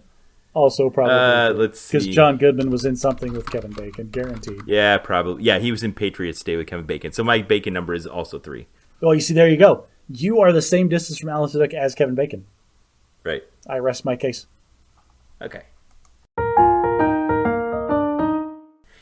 It is time for let's call this bad at technology, Josh. Are we bad at technology now too? Yes. Well, you're better at technology than I am because you have an electric car. So let's talk about that for a minute. So I found this article and I sent it to you. And it kind of come up in the wake of the Biden administration kind of making a name for themselves in the green energy space. And one of the things that had come out of this was a very interesting idea that really intrigued me. And I sent you an article about it. Yes. You want to talk about it? So I'm going to talk to a level. Like, I don't know. I can never remember the specifics of the articles that you send me. But it was talking about energy demand, the power grid, and the number one problem that we have in energy production in the world, I think, and that is that it is a logistical supply chain with zero storage capacity. Right, well, virtually zero. You pump energy into the grid, and it can kind of hold the current state. And there's a little bit of flux that it can surge and stuff. And in good, well-developed countries, you don't have like brownouts all the time like you might in other areas. But there just isn't enough storage capacity for you to produce too much in off-peak hours so that you have it during peak hours. And you just have to increase the production at the time of need. And that's the problem, is because the production has to happen at the same time as the demand occurs, and demand fluctuates. So as you go through the day, there's a high demand, and then it dips again as it goes into the night. But you can't just keep your energy production facilities at peak efficiency and store the excess and then draw from the excess in times that you need it. So instead of having storage is incredibly problematic and inefficient. Yes. The most efficient way to generate electricity is linearly. You want to have one level of electricity that you're producing at any given time at perfect peak efficiency. But since there's no storage, you can't do it that way. So the idea was that electric cars are becoming more and more popular to the point where it is possible. It's just, if you think about it, everybody thinks about it as just a car. And that's kind of what the article is talking about. Oh, that's just my car. But it's more than that. You can think of it as an enormous giant battery. And Ford is already kind of advertising this with their new electric F-150. And all their commercials, they show the power going out at some farmhouse somewhere. And then they plug in the truck, and then the truck is powering the house. I'm curious to know how long that truck could power a normal household, depending on the amperage draw and all of that, or the kilowatt hours. I don't think anybody's thought about that. But that sounds like a cool commercial. I'll put a link in the show notes. But that's the idea, is that now if there's enough of these, if they become prevalent enough in society, that's almost a built-in storage function that you could theoretically leverage at the nation-state level. Okay. Right. And I love this kind of idea. I love that, hey, let's change our thinking about this and realize that instead of this just being a different version of a car, we now have a battery that happens to be able to drive places. But when it's not driving places, how can we tap into the fact that it's a giant battery? So there's a lot of buts when it comes to that idea. So one, you have to have a threshold of electric cars that are plugged into the grid everywhere. And then two, you have to have some kind of infrastructure that exists where the car and the grid can communicate in an effective way to when they are charging to when they are discharging to try to prop up the grid. Yes. And you're right about as far as peak consumption hours also tend to be the time that cars are driving instead of charging. Yeah, and that's the problem. Is what happens when I'm sitting at work and it's all right, time to go home, or I'm going to go home an hour early today, with my car expecting to be on the charger for another hour, and it's been discharging all day to try to support peak hours, and now my car is dead. Yeah, but we're good at this. We're good at this. There's going to just be a level of saturation where the technology has become ubiquitous enough that the overall level has reached to the point where it actually is starting to make a dent in the problem. Well, right now, if you think of it this way, and this is the way that I try to think of it in the most optimal scenario, is right now the energy grid, you have an energy producer that's just trying to dish out as fast as possible to everybody that wants energy. But if we have enough of these distributed giant batteries, it becomes more of a question of the producer at one end. For some reason, I'm thinking of a school cafeteria. And everybody's already got food, and the cafeteria workers just there okay, who needs food? And you have a handful of people raise their hand, and then everybody's just distributing the food all over amongst themselves. Yeah. Yeah, and I love this idea because if you imagine these two problems separately, then you don't have synergy. Like, okay, we need to increase the efficiency of our energy grid, and we could do that by operating at peak efficiency throughout the time period instead of surging at peak hours. But what we really need in order to do that is storage. Where do we get storage from? Well, we need batteries. All right, well, so the power company needs to buy batteries and distribute them around and install them. Those are expensive. We'd have to raise prices. The market won't do that. I just watched this great YouTube video from this engineering channel that I make my kids watch to try to teach them things about how power companies like that store energy. And one of the most efficient ways that they have found to do that is they have giant reservoirs of water. One that is high up, like on a hill, and one that's really low. You just use mechanical potential energy to store it. Yes, at times you just run the power plant at peak efficiency, and then at night when it's not all that energy is not being used, you pump water up. You pump the water back up to the reservoir, and then during peak hours you let the water flow back through, and you generate power from that. Yeah, and that only has like 65% return on investment. And it takes a huge amount of like land and infrastructure to make that a reality. Yeah, and the batteries in a car are a lot closer to, like 85 to 90% efficiency of putting energy into it and then getting it back out. So the fact that somebody said, well, wait a minute, we got all these batteries all over the place. If we can find a way to make it so that the car still meets people's needs and it also serves this greater purpose of storing surge energy in the power grid, then we can solve this problem and improve everyone's lives. I'll tell you right now, Ben, my car on a full charge will go 180 miles, no problem. Right. Right now, I'm volunteering, like Biden administration, if you're paying attention. Me, Josh Fleshman in Arizona. I am willing to donate the top 80 miles of my car's battery life to the grid. As long as my car has at least 100 miles when I sit down into it, I'll probably be fine. Yeah, wow. And then you provided something to them that they need in order to make everyone's lives better, and you get something in return, and everybody wins. Yeah. And honestly, that's probably the way to do it, is if you let the consumer decide how much of their car they're willing to give to the grid.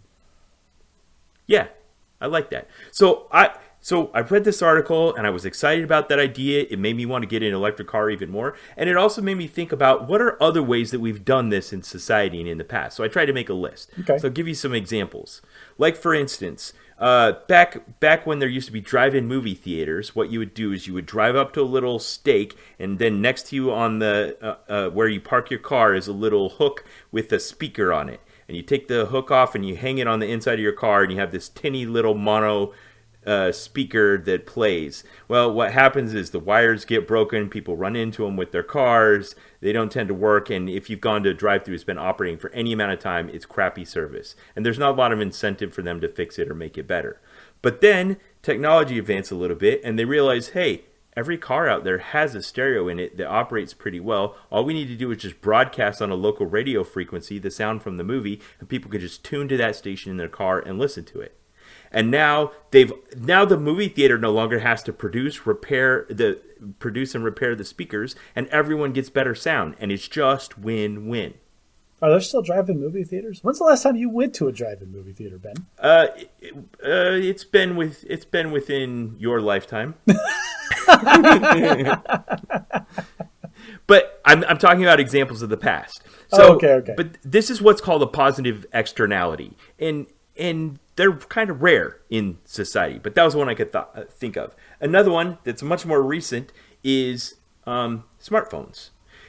In any type of electronic application or something like that, there's usually this kind of bill, a tax that needs to be paid by technology. Like, let's say I want a remote control car, and I need a battery and a motor and some wheels and some radios and stuff, but then I also need something else that can control it.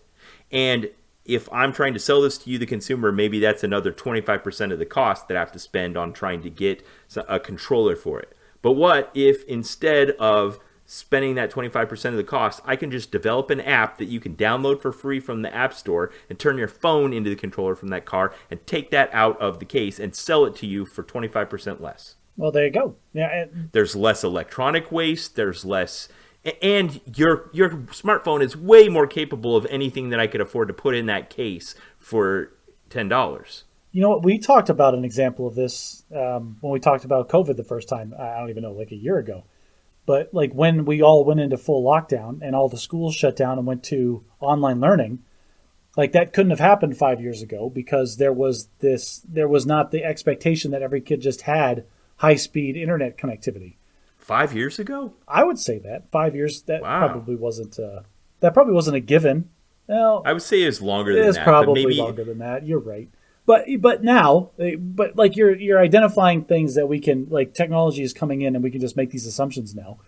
It was perfectly viable for the public school system to say every kid's got high-speed internet. We just need to provide some kind of device and everybody will have the connectivity that they need. Yes. I also saw this when I was a school teacher back in 2004. There was a lot of pressure on me to utilize this classroom set of Palm Pilots they had. There were these little handheld computers with mono screens, and they had an app on them, and it was supposed to be integrating technology and enhancing learning. You had to check them out. The kids would break them. They were difficult to use. It was hard to synchronize them. It was problematic. They were always checked out by other teachers, and I just felt like a lot of pressure for very little return on investment. That was 2004. Right now, with my seminary students, every single one of them brings their own personal computer to class. They care about it. They take care of it. It's high tech. We can use it to share information, to synchronize. I distribute their tests on them. We use it to take review quizzes on it. There's apps. It's infinity better, and it's because everyone brings their own technology to the party. Seminary class has tests? We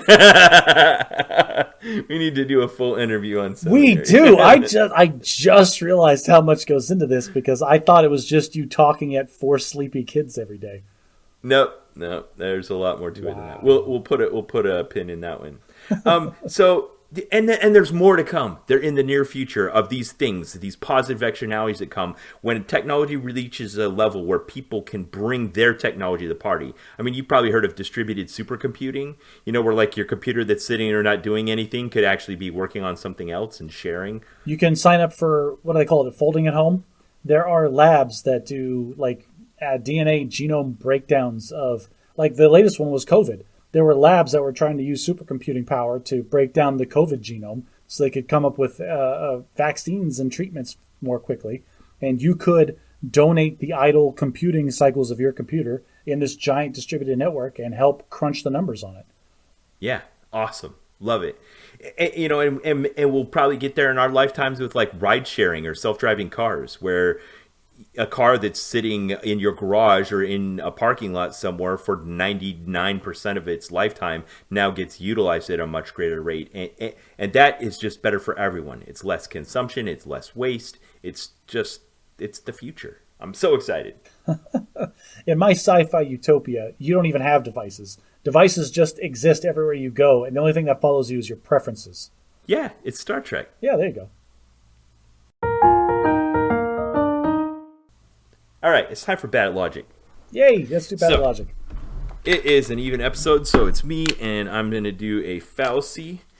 And the fallacy we're going to talk about this week is called the loaded question.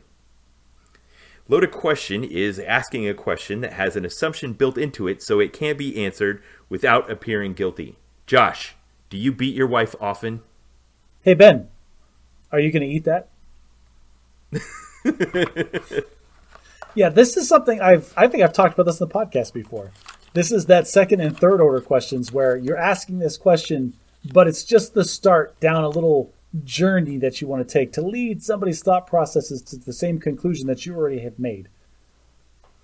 Yeah, the question that I asked you sounded like a yes or no question, but it's not. It has a built-in assumption into it that you do beat your wife, and so answering yes or no, even though it looks binary, is misleading. But here's the problem. If I then say, well, that's a false dichotomy, you're asking me a loaded question, now I just look guilty.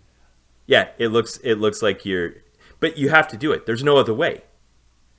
There was this moment in the movie I talked about. It was called like the Chicago 7 or the Trial of the Chicago 7, and where one of the hippies that had come to Chicago to protest the war in Vietnam during the Democratic National Convention, the reporter asks him one of these loaded questions, and he kind of looks at him. He's like, "Your question assumes that I," he calls the reporter out. You phrased your question in the form of a lie. Yeah, you phrased your question in the form of a lie, man. I was able to say that because, like a married couple that's been together for too long, I have heard this story of yours now several times. And I think our listeners might be at that point too. I apologize. We are going to start repeating ourselves the longer this podcast goes. Yeah. Time for Bad at English. So I'm going to make this a quick one. I had a British friend that said this thing that sounded like it might be a common phrase, but when I tried to look it up, I couldn't find any etymology on it. So it might just be a clever turn of phrase done by an individual, which kind of is its own category of things. Like when you go to the South, we got here in Louisiana, and my wife, who does sign language interpretation, frequently has to interpret things. And she was interpreting in a community college, and she had a student, and the teacher up at the front of the class was a very like Southern woman with like a drawl, and they would use lots of creative turns of phrase, which aren't easy to translate into sign language. And she said, "That dog can't hunt." I've heard that's a Southern expression, a Southern idiom. Right. A Southern idiom. And you have to think in a moment, like, what does that mean so that I can translate this into another language? Well, my British friend said, "Oh, well, that's the closest puppy to the pile of poo." And if you think of that idea, the closest puppy to the pile of poo, you think, okay, I get that. Like, I can understand what that probably means. But I couldn't find if that was a particularly British phrase. That sounds very much like guilt by association. Yes, guilt by association, or an idiom version of one of my favorite cognitive logical macros, which is Occam's razor. Yep. Most likely person that did this is the closest one. The simplest solution is often the correct one.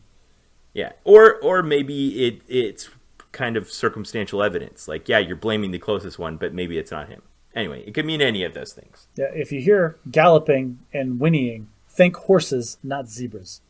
Well, speaking of whinny and poo, I got a great joke I heard this week for you, Josh. Oh, do it. What do Attila the Hun and Winnie the Pooh have in common? I don't know. Same middle name. So does Alexander the Great.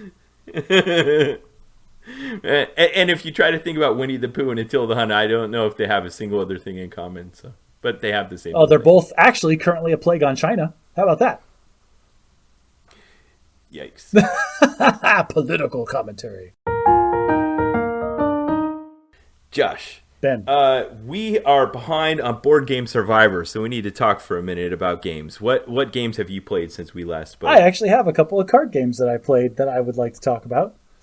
Great. First one I played just the other day. My wife played it first. Like, it's a stocking stuffer for our kids that she'd gotten off of the internet. Said, "Oh, this is a good game for kids." Stuff it in their stockings. Played it for the first time a couple days ago, and she says, "You have to play this with the kids." And the game is called Blink, the fastest card game in the world. It's a stack of 60 cards, and the cards have shapes that are different colors on them, and there's a different number of them.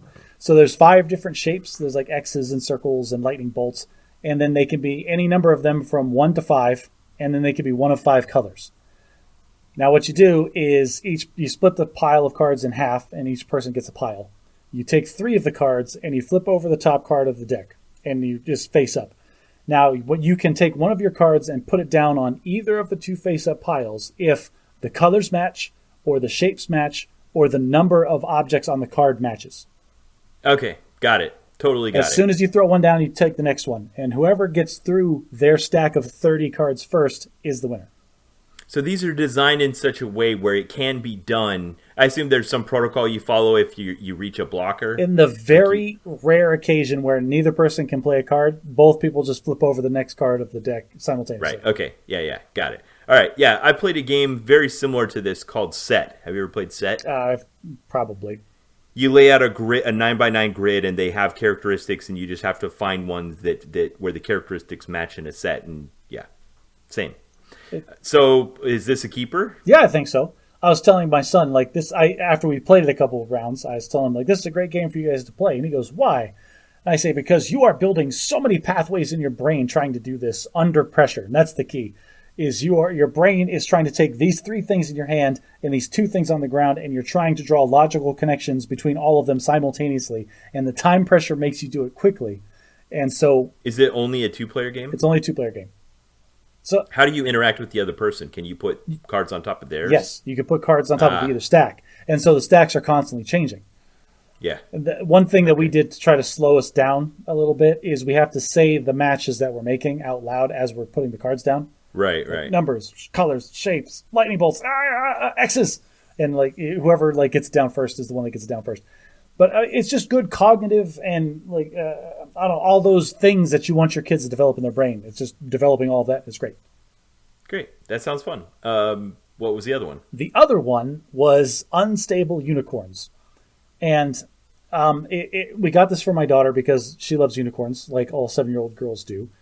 And honestly, the front of the box, my wife showed it to me, like, should we get this for her? And it has a drawing of a super cute, artistic, like, colorful unicorn. And it says, what does it say? Like, collect unicorns, betray your friends, unicorns are your friends now. And I was like, I'm sold. This sounds great. The hook was for you. Yes, it was. And we opened it, and I started reading the instructions. And Ben, this is baby's first Magic the Gathering.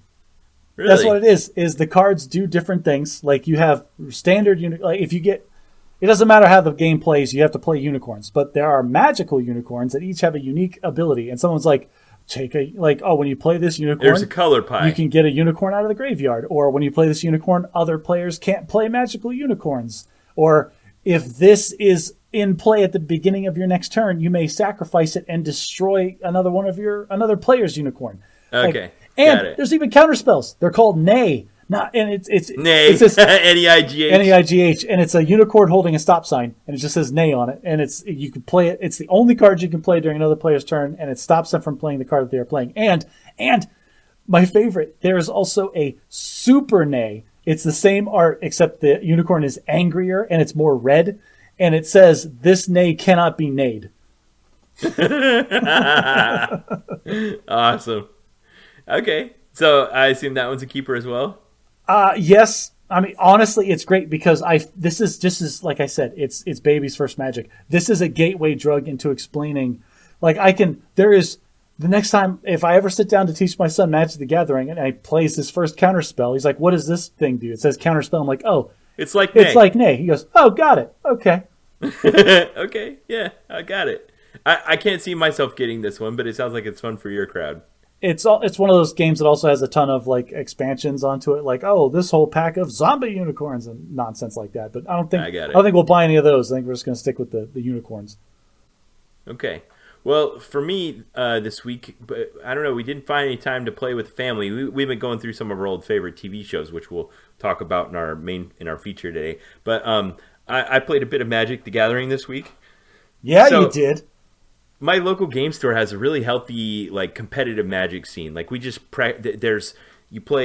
there's Modern on Tuesdays, Standard on Wednesdays, Commander on Thursdays. There's Friday Night Magic that's like multiple formats. And then about once a month, we have a larger tournament. And it's big enough to draw people in from like Dallas. Wow. People from Dallas come over here, which is now the 3rd biggest city in the United States. Come over to Shreveport, Louisiana, which is like the 141st biggest city in the United States, and play in our Magic tournaments. So we had 33 players here today in Shreveport for a Modern 1K that was a qualifier for a $5,000 tournament they've got coming up in a month.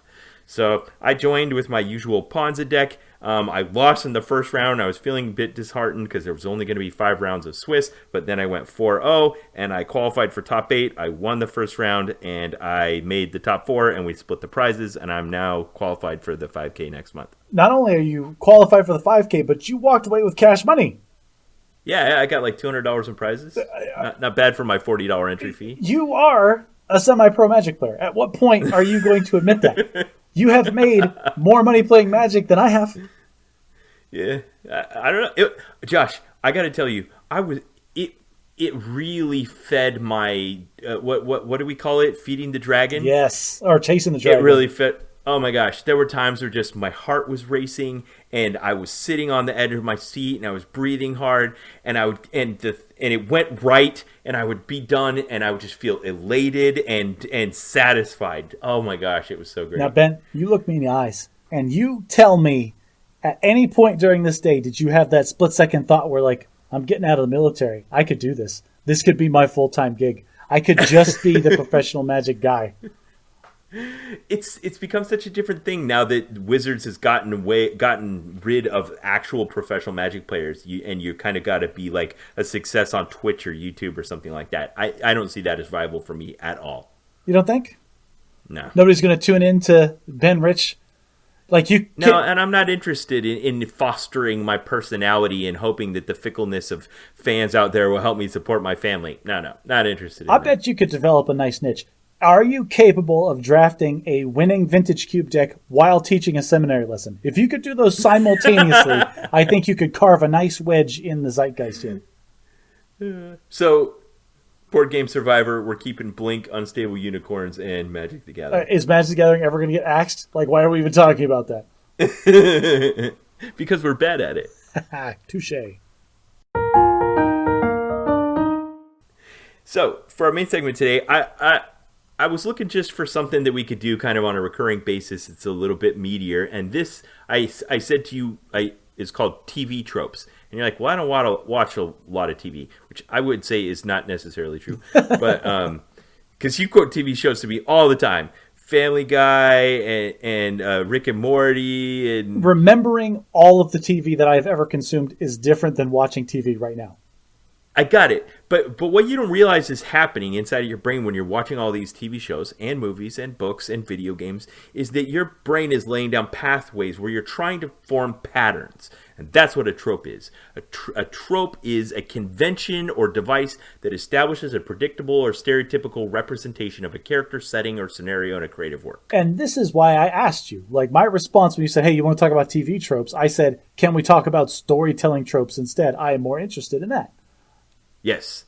And I thought I made it clear that, yes, that's what we're talking about. We're talking about any tropes. Tropes. But the reason I call it TV tropes is there's a great website that's called that, but it's about everything. It's just the website's called TV tropes. It's funny because I think in our culture of binge watching, people are starting to recognize it way more than they did back in the day. I remember that's interesting. I remember my parents, like, we watched Frasier whenever it was on, whatever random night that it was on while it was still being aired. And my parents loved that show, and I did too. And it was funny and interesting and entertaining, and it felt very highbrow and high class because the people in that were such highbrow, high class, sophisticated people, and that was part of the humor. But my wife and I, just like a couple of years ago, binged watched all of Frasier on a streaming service. And Ben, buddy, you can only watch like 4 or 5 episodes of Frasier before you have their formula down. Like those. So you're saying if you were watching it like weekly when it would come out one season at a time, you weren't consuming it quickly enough to see the code in the Matrix. Yes, Frasier only has about 4 or 5 different episodes that they air, and they're just a little different every time. They rotate through them. Yeah, and it's just so formulaic, and all right. So I can't even say like 20% of their episodes end in some dinner party that's going horribly askew because of some cascading lie that happened. Like, oh, they told a little white lie at the beginning, and they had to keep building on it until they get into this crazy scenario by the end of it. And the most radical thing that they did is late in like their fifth or sixth season, they started the episode with the conclusion of one of those episodes. Like the episode started, and they were already neck deep in this cascading lie at a dinner party. And the whole episode was about, we can't do this again. We can't keep like faking like having these parties or whatever. And that was like one episode that shook it up, and then it went right back to their formula. Yeah, exactly. They're using the fact that you were starting to notice the pattern as a new storytelling device. Yes. Now, Josh, you've heard me, speaking of repeating ourselves on the Bad at Magic podcast, you've heard me say before, every generation likes to think they invented sex. And kind of like you were saying, yeah, we're getting better at this. I don't know if that's true. Every generation likes to think they invented storytelling. Storytelling is as old as mankind. That's true. the tropes that we have are different versions of the same things, but if you think of the old ones, like think of fairy tales and stories, you've got your damsel in distress, your wicked witch, your knight in shining armor, you've got your minions and all these kinds of things that fit together to tell a story that evokes human emotions and relates to us as common humans. Well, and this goes back to the idea of memes too, is because we've been telling stories for so long, like the stories that get propagated are the best versions of these stories. And so they just get refined over time. And I'm thinking of Homer with the Iliad and the Odyssey, like from yes, exactly, prehistory. Or Greek mythology or Roman mythology, or yes, they're just stories that we're telling over and over. And there's the monomyth and all those kinds of things. So this week, my son and I were sitting here and we were looking for something to watch on Netflix, and I was stumbled across Teenage Mutant Ninja Turtles, the movie. They came out in 1990. The original. The original. I thought I'd watched this one a lot, but I realized I must have watched the sequels a lot more because I maybe only saw this one once because I didn't remember it at all. And one thing that really surprised me is how much time in this movie they invested into establishing the characters of the Minions. Like in the Saturday morning cartoon, there was the Foot Clan. They had the masks on. They showed up in just countless numbers out of nowhere. You never questioned their motivation. They assumed you knew the trope of a minion. A minion is someone who's unreasonably loyal to the bad guy at great peril, and there's just enough of them to be a problem for the good guys.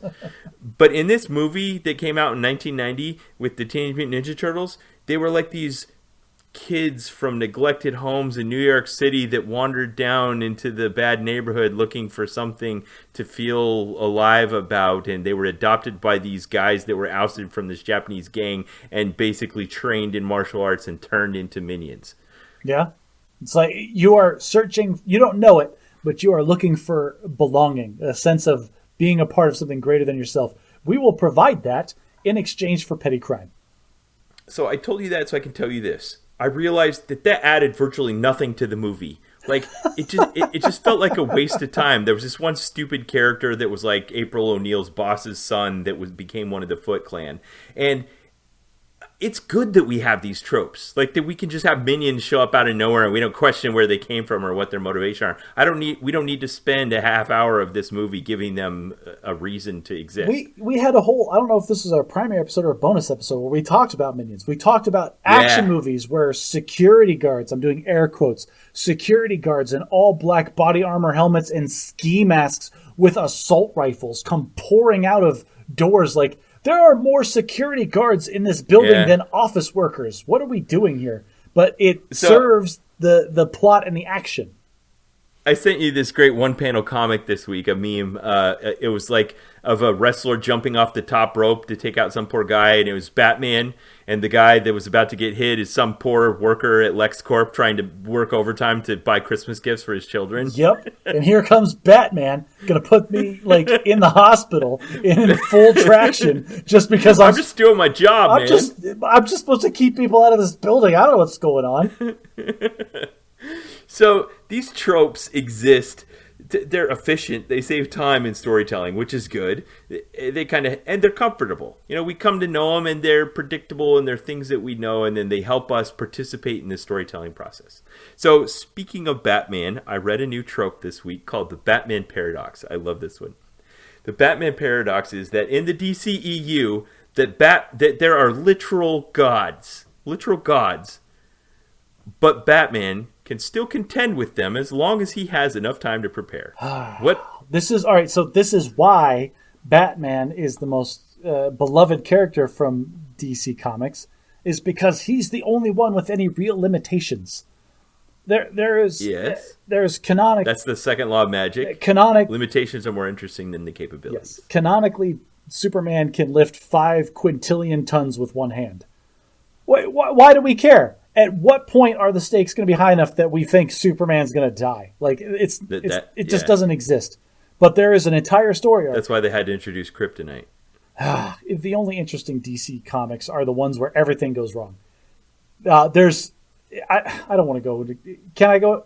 All right, for 1 second. Like the most. Okay, but the trope is that Batman is just a human, but we believe that he can contend, that he can be a player in this arena with Superman and I can't name DC guys, but all of them. Wonder Woman, the Green Lantern, right? Also a Martian Manhunter.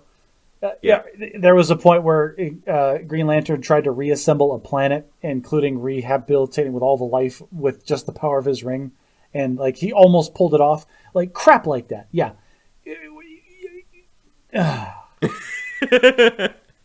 just frustrated noises. Yeah, that's all I've got. Another trope I read this week that I absolutely love, very timely since we just came through the holiday season, is the Kevin McAllister paradox. And that is, maybe you never stopped to ask yourself this, but while his parents were in Paris and realized that they left their son in Chicago, why on earth were they not able to get a hold with a single solitary human that was able to make contact with Kevin? I never found, did they not have a phone? Did their house not have a phone? They weren't able to talk to him. They weren't able to get a neighbor, a friend, a family member, the police. Nobody made contact with him. My son has a watch that has 5G. I can get a hold of my son anywhere on the planet at almost any time. Yeah. Well, yeah. But given '90s tech, we had pay phones and maybe a cell phone or a cordless phone. Did the McAllister house not have a phone with one of those old timey answering machines with the tape recorder that played on the speaker? It's a paradox, but it was the trope that was necessary for this story to go on. It's true. Constant tropes you see all the time are the love triangles. How many romantic comedies are built on this idea of girl meets boy, girl likes boy, boy doesn't like girl, girl likes other boy likes girl now, boy has to convince girl to break up with other boy so girl can get with boy. So if we just accept this because it drives this story along, are you saying these don't happen in real life? I'm saying not in the way that they're portrayed in these tropes. It's but we just expect, all this does is pad the runtime. We're watching a romantic comedy. We know that the two main characters are going to get together. The whole idea is how long can they draw it out, or how many problems can they have before they get there.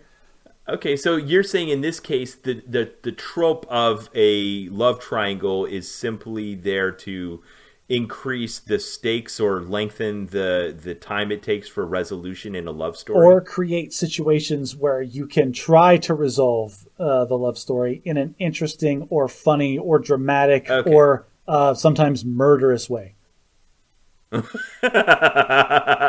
Okay, that took a dark turn. I can't think of a love triangle. Fatal Attraction. I haven't seen that one. Oh, okay. Well, there's movies. Where was it? Where the girl likes the boy, but the boy likes another girl, and so the girl replaces the other girl. Just shows up. Is I've always been this girl. Why are you freaking out all of a sudden? Oh, The Swimmer, or the Swim Fan. Swim Fan is a movie that does that. Okay, I'm kind of aware of that one. There you go. All right, I got a new trope for you. The surprise party. Have you ever had a surprise party? No, never. I don't think anybody ever has. No, but it's a common trope in television shows and movies, but particularly television shows, where your main character, they've got their birthday coming up or something they're celebrating, and everyone pretends like they don't care about it or they don't know about it. The person feels like no one loves them. They show up at the place, everyone jumps out and yells surprise, and they're like, "Oh, you do love me." That's the trope. Or the other trope is the person comes in and is in a situation or starts saying things that under the assumption of privacy. Right. And then everyone's there hiding in the dark somehow. Yes, and it's just terrible. And in that case, the surprise party trope is being used to create this really embarrassing situation. So one case, it's the tension of feeling like no one loves you, but they actually do. And the other case, it's the tension of creating an embarrassing situation that we're supposed to find be funny. But again, that never happens in real life. A trope that's a particular pet peeve of mine, I call the second gun. This tends to happen in revenge-based action movies where we don't really, the producers and directors seem to assume that we don't really want to see actual justice happen and we just want the bad guy to get shot.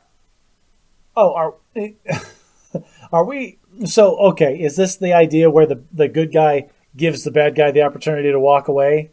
Or I feel like now that I've killed your entire organization without blinking an eye, I'm not going to kill you because I'm better than that. And they like turn their back. But then like the bad guy does something so bad that, oh, well, obviously he has to die now. And then the hero turns and in the diving like dodge of the bullet like kills the bad guy. Yes, exactly. Probably the one that immediately comes to mind is from a Michael Bay movie, of course, Bad Boys. At the very end, they've disarmed the ultimate bad guy. He's laying out there on the runway. They're like, oh, we want to shoot you, but we're cops and we can't do that. And then he reaches down, lifts up his pant leg, pulls out another gun, and then they both shoot him. Didn't they like blow up a whole house earlier in that movie? Yeah, with a bunch of people in it. Like, don't pull this. Oh well, we're cops. It's annoying. What I want is to go back and refilm the end of that movie and be like, he pulls out the gun or he reaches for his ankle and the gun's not there and they kind of hold it and wave him and then we cut to like a courtroom and they're like, the next defendant is defendant 413. It turns into a really bad courtroom drama. No, the version of that movie I want to see is where they're both pointing the gun at him, and one of them starts saying, like, oh, we're not going to kill you because we're cops, and the other one just unloads his entire magazine into the guy. Well, see, you bring that up, and I laughed when you said it because it breaks the expectation of the trope. Yes, the trope being... There's only two ways for that trope to play out. It's we say we don't want to shoot you, and then you give us a reason that we have to, and we do it anyway. But what you described is something completely different. Well, if we're talking about action movies, there are so many action movie tropes that just go so over the top. Like, for example, the one that has been at the top of the list forever now is John Wick. There's 10 minutes of movie where then the bad guy does something so irredeemably and obviously evil that it justifies every action that happens for the good guy for the rest of the movie. In the first John Wick movie, they kill his puppy. And after that, like, yes... Like I want Keanu Reeves to kill everyone on screen. 80 people. Yeah, at least. They have to die because that poor dog. Yeah.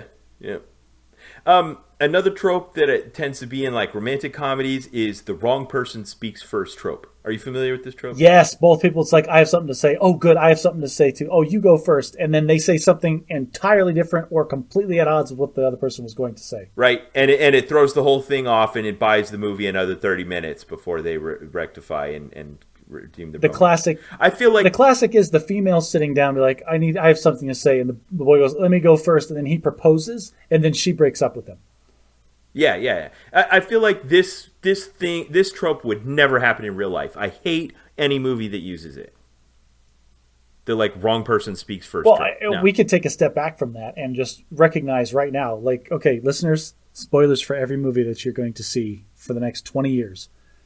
If people in movies talked like human beings, there wouldn't be any problems. Like there would be nothing to resolve. Because like a normal human conversation between two people would solve 90% of the issues that these characters have. Yeah. Now, here's a trope that I used to like and I don't anymore. It's the War of the Worlds ending trope. Oh, no. This was superseded by the Star Wars prequels. Spoilers for Star Wars, everybody. No, I'm talking about the original War of the Worlds that was a radio broadcast by Orson Welles back in the 50s or something. Okay, well, I'm talking about a different one, and I want to talk about mine. So you go ahead and you go first. Right. No, it's the same one. Oh, well, it's the same trope. Well, but Orson Welles did it back in the 50s, long before Star Wars: The Phantom Menace. It doesn't matter because now the verbiage that you use when this happens, and what we're talking about, everybody, is spoilers for Star Wars. Yes.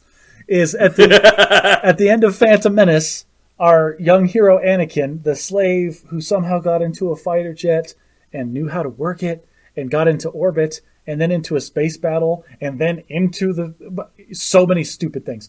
He blew up the mothership and then all of the robots that were in all of the other battles on the planet just fell over and died. Instantly stopped working. And now we literally call that, and they all died Phantom Menace style. Yeah, okay, yes, that's the trope. I call it War of the Worlds because that was the same thing. We have aliens that invade the Earth. They have the technology to transverse light years of distance, come here to the Earth, and in order to build tension, whatever the intellectual property is, creates a situation where their technology is vastly superior to ours, they're just completely outnumber us, and there's no way we could ever possibly defeat them, and then Deus Ex Machina, something happens and it completely undoes them, and we win. So the idea, I guess, is that the narrative is building the tension of hopelessness, and then all of a sudden, out of nowhere comes a thing which saves you. In Star Wars: The Phantom Menace, it was Anakin blowing up the mothership that's controlling all the droids. In War of the Rings, it was the fact that the aliens' immune systems weren't immune to simple diseases on Earth, and they all got the flu and died. That was War of the Worlds. And then Lord of the Rings, at the end of that movie, they're completely surrounded by the Orcish army. But when Sauron died, for some reason, they all got swallowed by the earth for no reason. Yep, and in Avengers Endgame, Thanos brought his entire army through the wormhole to Earth, or through the quantum realm to Earth, and they're all here, and their ship is blowing the crap out of us, and then Tony snaps his fingers and they all disappear. But he had the Infinity Gauntlet. That was canon. Okay. Don't you dare ruin Marvel Cinematic Universe for me.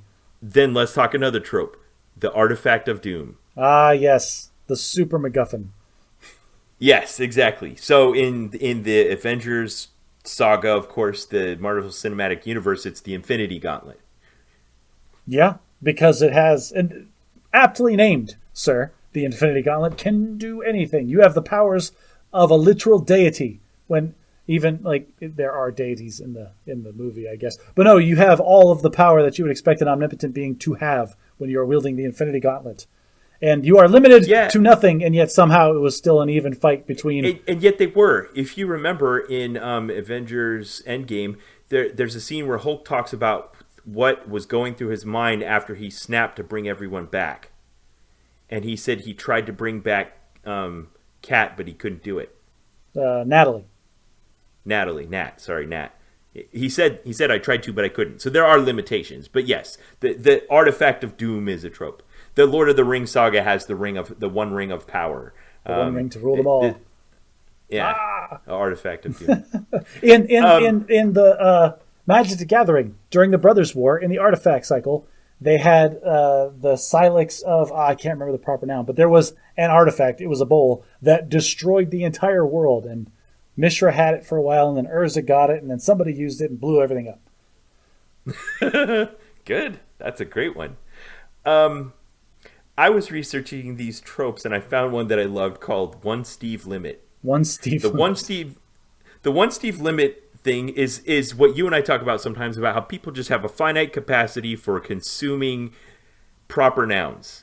And so when you're telling a fictional story to someone, you very deliberately make a choice to not have people with the same name or similar sounding names. Oh. Even though in real life you frequently have That's interesting. Yes, groups can frequently have a person with the same name, but that never happens in movies. I never thought about that. Right. So the only time they'll break this is if they're like twins and have rhyming names, or if it's funny to do it. Like in the classic 80s comedy Newhart, I'm Daryl and this is my other brother Daryl. Like it was funny. But it's other a than that, gag. Yes, it's a throwaway gag. But so I found this cute little shot from a classic episode of Phineas and Ferb where they show up at a convention called the Steve Convention, and all the characters are named Steve. It's a play on this idea that for some reason is called the One Steve Limit. That's the trope. Interesting. Have you ever seen Not Another Teen Movie? No. I avoided the whole family of parodies where they're not really funny, they're just referencing things. This is a related trope, and it talks to how not diverse a lot of Hollywood movies have been historically. And this parody movie, they were at a teenage, just a party, the generic party where everybody's 20-something and they're drinking kegs and there's no supervision around.